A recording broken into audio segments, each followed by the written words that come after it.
warahmatullahi wabarakatuh. Selamat datang di channel OB. Kita akan mengelompokkan sistem matematika berdasarkan sifat-sifat yang dimiliki bersama terkait dengan operasi yang didefinisikan pada himpunan tersebut. Misalnya S yang dilengkapi dengan operasi bintang adalah sistem matematika. Operasi bintang dikatakan bersifat asosiatif di S jika untuk setiap A, B, C anggota S berlaku A bintang B bintang C sama dengan A bintang B bintang C. Artinya apa? Artinya kalau kita memiliki lebih dari satu pengoperasian, maka urutan pengoperasian itu tidak mempengaruhi hasil. Sistem matematika S dengan operasi bintangnya bersifat asosiatif di S disebut dengan sistem asosiatif. Contohnya, kalau kita mempunyai himpunan bilangan asli dengan operasi jumlah, maka operasi jumlah ini bersifat asosiatif di N. Artinya untuk setiap A, B, C anggota N berlaku adalah sistem asosiatif ya.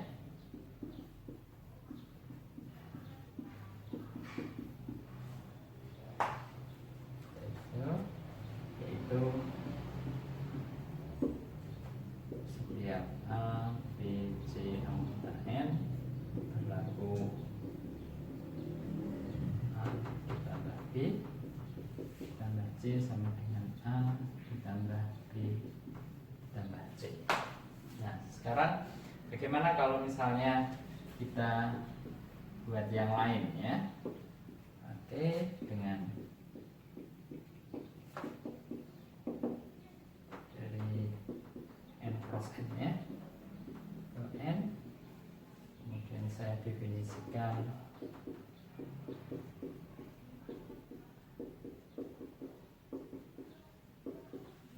apakah operasi, oke ini operasi ya, ini seperti ini hasilnya operasi. Apakah operasi yang saya definisikan seperti ini bersifat asosiatif?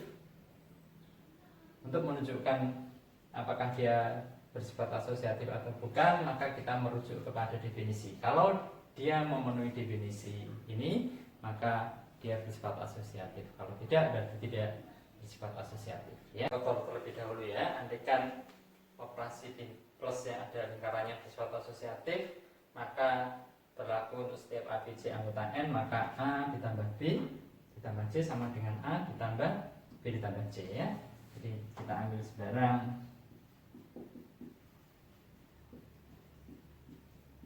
A, B, C anggota N ya, akan ditunjukkan ini ya.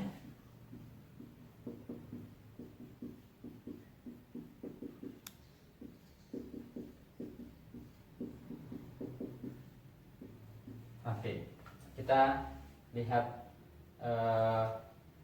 hasil yang ada di ruas kiri dan kita akan lihat hasil yang di ruas kanan. Kita akan lihat hasilnya yang di ruas kiri. Jadi A ditambah B ditambah C oleh definisi yang dibuat ini, hasilnya adalah A ditambah 2B, oke, ini ditambah C ya, sama dengan A ditambah 2B ditambah 2C. Oke, sementara ruas kanannya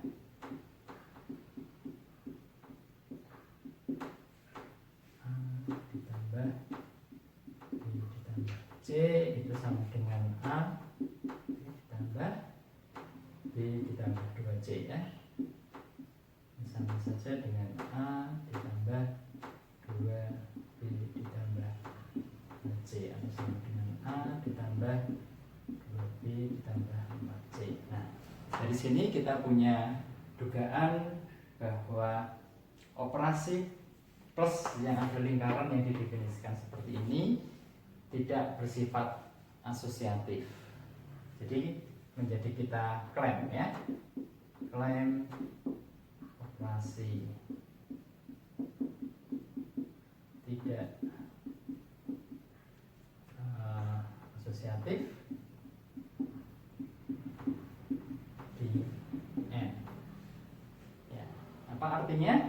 artinya ada A, B, C di N, tapi A ditambah B C tidak sama dengan A ditambah B ditambah C. Jadi kita harus memilih siapa yang menjadi A, B, C anggota N sehingga kesamaan ini ya, jadi menjadi ketidaksamaan. Oke, pilihan. Tapi kalau saya pilih A, B, dan C-nya sama dengan 1, maka saya punya A ditambah 1 ditambah 1 ditambah 1 sama dengan 5, sedangkan dari sini 1 ditambah 1 ditambah 1 hasilnya adalah 7 ya, dan ini tidak sama dengan. Oke, jadi kita simpulkan bahwa operasi plus yang ada lingkarannya yang kita definisikan seperti ini tidak bersifat asosiatif di N. Selanjutnya unsur E anggota S dinamakan unsur identitas terhadap operasi bintang jika berlaku EA sama dengan A dan AE sama dengan A untuk setiap A anggota S. Nah, kalau kita mempunyai sistem matematika Z dengan operasi jumlah, maka 0 itu ada di Z dan 0 itu adalah unsur identitas terhadap operasi jumlah di Z. Karena untuk setiap anggota dari Z, 0 ditambah anggota dari Z sama dengan anggota dari Z itu sendiri, yang sama dengan anggota dari Z itu ditambah dengan 0. Sedangkan kalau kita bekerja pada sistem matematika N dengan operasi jumlah, maka dia tidak mempunyai unsur identitas.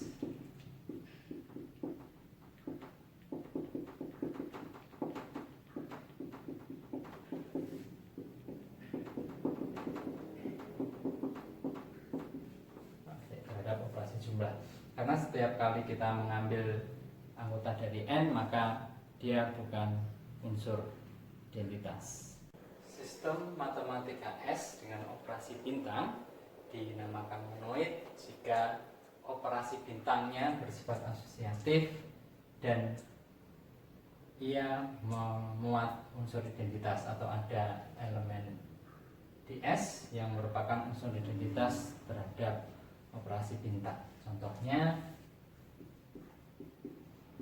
kalau kita punya Z gitu ya, himpunan bilangan bulat yang dilengkapi dengan operasi penjumlahan, maka dia adalah monoid.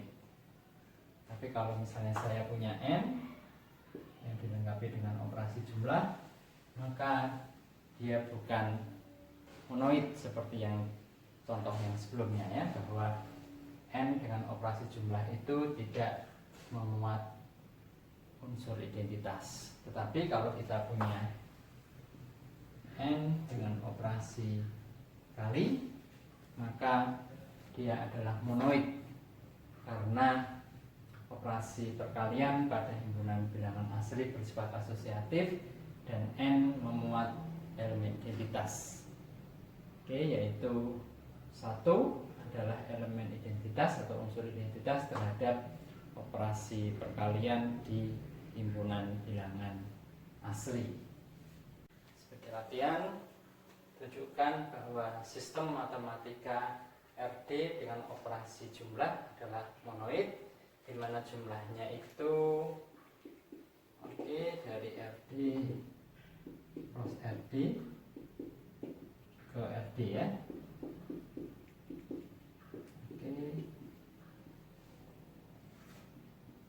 Yang didefinisikan sebagai F plus G ini yang didefinisikan menjadi F plus Gx itu sama dengan Fx plus Gx untuk setiap X di D ya. Jadi FD dengan operasi plus ini adalah sistem matematika. Nah, sekarang apakah sistem matematika yang seperti ini adalah monoid atau tidak? Untuk membuktikan dia monoid, maka kita harus membuktikan yang pertama operasinya bersifat asosiatif dan dia memuat unsur identitas. Yang pertama kita harus menunjukkan bahwa operasi plus yang didefinisikan itu bersifat asosiatif di FD. Artinya kalau kita mengambil sebarang F1, F2 di FD, maka kita harus bisa menunjukkan bahwa F1 plus F2 plus F3 itu sama dengan F1 ditambah ini ya, F2 ditambah F3. Artinya kapan dia dikatakan sama? Kalau kita kenakan pada sebarang anggota D, dia akan memberikan hasil yang sama. Lihat di ruas kirinya F1 ditambah F2 ditambah F3. Kalau kita kenai dengan sebarang X anggota D, jadi kita ambil sebarang X anggota D, maka ruas kirinya menjadi F1 ditambah F2 ditambah F3 dikenai X. Kita punya oleh definisi ya, menjadi F1 ditambah F2X ditambah F3X, yang ini sama dengan F1X ditambah F2X ditambah F3X.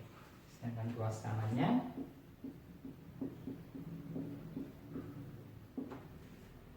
F1 ditambah ini ya, F2 ditambah F3X sama dengan ini ya, F1X ditambah F2 ditambah F3X, ini sama dengan F1X ditambah F2X ditambah F3X.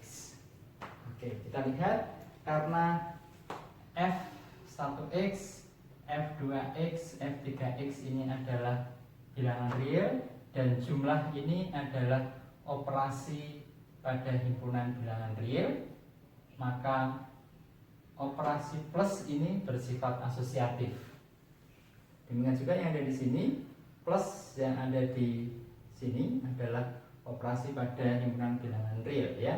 F1X-nya, F2X dan F3X-nya adalah anggota himpunan bilangan real. Jadi kita dapatkan di sini dia akan sama ya, karena operasi penjumlahan pada himpunan bilangan real bersifat asosiatif. Jadi kita peroleh bahwa operasi bersifat asosiatif ya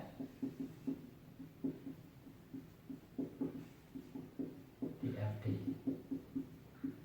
Nah, sekarang kita harus periksa apakah betul dia memuat unsur identitas terhadap operasi plus yang didefinisikan. Oke, yang kita lakukan adalah kita mengambil sebarang F anggota dari FD dan sebarang X anggota D. Kita perhatikan bahwa G ditambah F yang dikenai X itu sama dengan GX plus FX. Maunya G plus F nya ini sama dengan F ya, jadi ini maunya Fx. Nah, kalau maunya Fx, karena kita bekerja pada himpunan bilangan real dan plus yang ada di sini adalah operasi penjumlahan yang ada di himpunan bilangan real, maka mestilah G-nya ini bernilai 0 ya. Oke, sehingga kita punya dugaan kuat bahwa yang menjadi elemen identitas adalah fungsi 0. Oke, jadi kita klaim bahwa Gx sama dengan 0 untuk setiap X anggota dari D adalah unsur identitas di FD terhadap operasi plus ya. Oke, jadi kita tinggal membuktikan sekarang bahwa F PG kita ditambah fx ini sama dengan fx, dan G ditambah fx ini sama dengan fx. Selanjutnya kita mesti menunjukkan bahwa RD dengan operasi plus ini memuat unsur identitas, ya. Jadi kalau G anggota RD itu unsur identitas terhadap operasi jumlah, maka G ditambah fx itu sama dengan fx, dan f ditambah gx itu juga sama dengan fx, ya.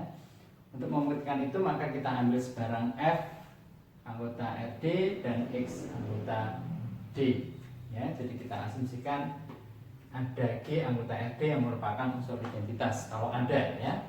Jadi kita perhatikan di sini bahwa G ditambah f yang kita kenai dengan sebarang x anggota D, kita peroleh Gx ditambah Fx. Oke, Gx ini adalah anggota dari himpunan bilangan real, demikian juga dengan Fx, dan ini adalah operasi penjumlahan. Maunya hasilnya adalah Fx, maka dia akan dipenuhi kalau Gx-nya bernilai 0, ya, seperti ini.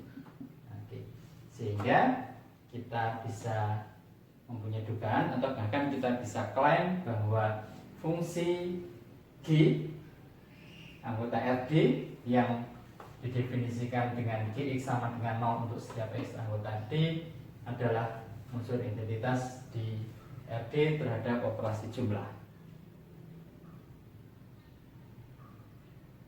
Kita coba, ya, untuk membuktikan klaim itu.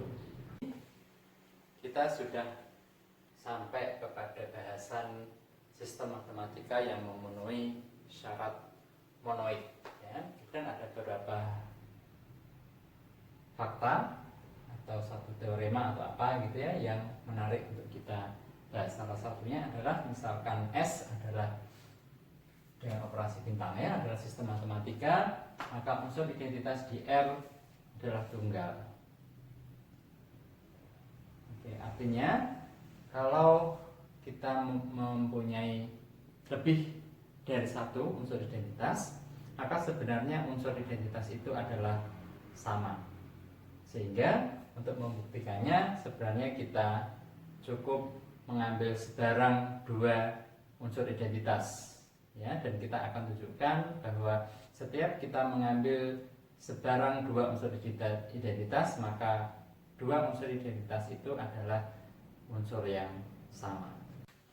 Oke, misalkan E dan F adalah unsur-unsur identitas di S terhadap operasi bintang, maka harusnya nanti E sama dengan F, ya. Kita lihat satu persatu. E adalah unsur identitas di S terhadap operasi bintang, artinya E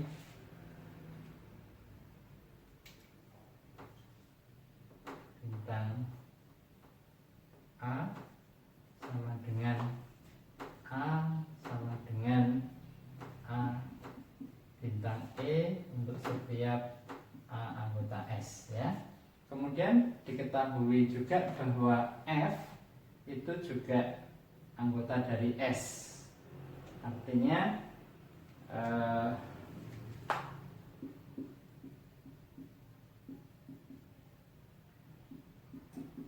kalau kita ambil F anggota S, maka kita ganti, ya. Jadi kita punya E bintang F sama dengan F, ya. Kemudian satunya lagi kita bisa ganti A-nya dengan F, maka F bintang E itu sama dengan F, ya. Demikian juga untuk F adalah unsur identitas di S terhadap operasi bintang, artinya F bintang A sama dengan A sama dengan A bintang F untuk setiap A anggota S. Nah, demikian juga karena E itu anggota S, maka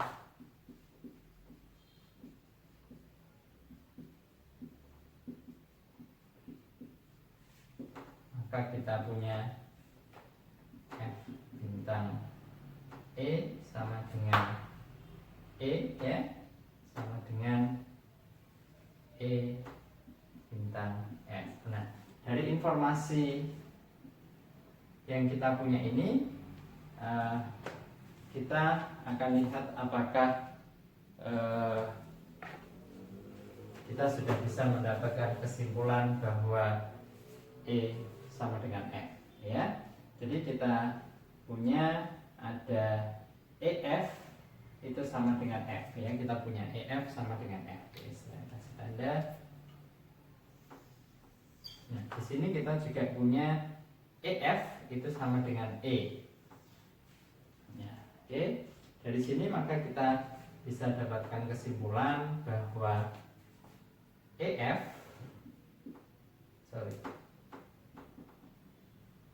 E bintang F itu sama dengan F.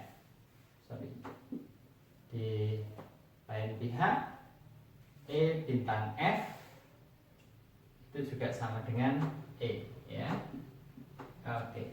Jadi sekarang kita sudah tunjukkan bahwa E itu sama dengan